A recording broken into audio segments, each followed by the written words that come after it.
मुझे मैं बताऊँ उपवास भी क्यों किया कर रहा हूँ मैं। सोचो खाना पीना क्यों छोड़ा है मैंने, ताकि मैं विचार कर सकूँ। सोचो पूरा जैनिज्म आपको विचार करने के लिए, फ्री होने के लिए चीज़ें छोड़ने को बोल रहा है।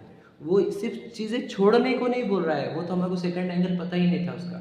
चीज़ें क्यों छोड़ी जा रही है, ताकि तू विचार कर सके। मुनिराज को एक भी परिग्रह क्यों नहीं, क्योंकि एक लंगोटी के चक्कर में इतना बड़ा संसार खड़ा हो जाता है।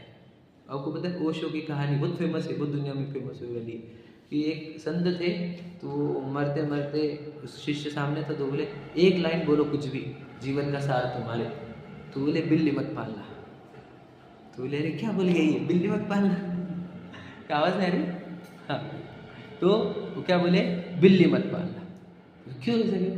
वो क्या हो गया था कि जहाँ पे वो आश्रम में रहते थे संत, तो वो कहानी बहुत लंबी है, मैं शॉर्ट में बोल देता।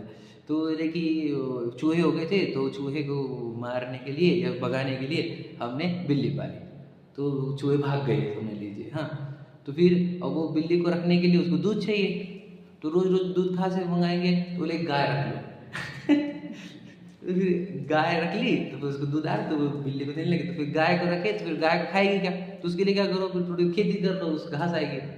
और फिर खेती में दिन भर बिजी रहोगे, तो फिर तुम्हारा काम कैसे? फिर खेती की रखवाली करने के लिए कोई एक बाई रख लेते हैं भाई। फिर भाई वो बाई का गुजारा कैसे होगा? तो उससे विवाह हो गए, विवाह होने के बाद बच्चे हो गए, बच्चे हो गए, सोचो। तो इसलिए कंक्लूजन ये है, बिल्ली मत पालना समझे क्या? बस वैसे ही एक लंगोटी, लंगोटी से क्या आएगा? बोलो, रस्सी, चिमटा, ब्रश, पानी, बकेट, मग्गा, समझ रहे? तो दिगंबर मुनिराज का उपदेश क्या है? लंगोट मत रखना।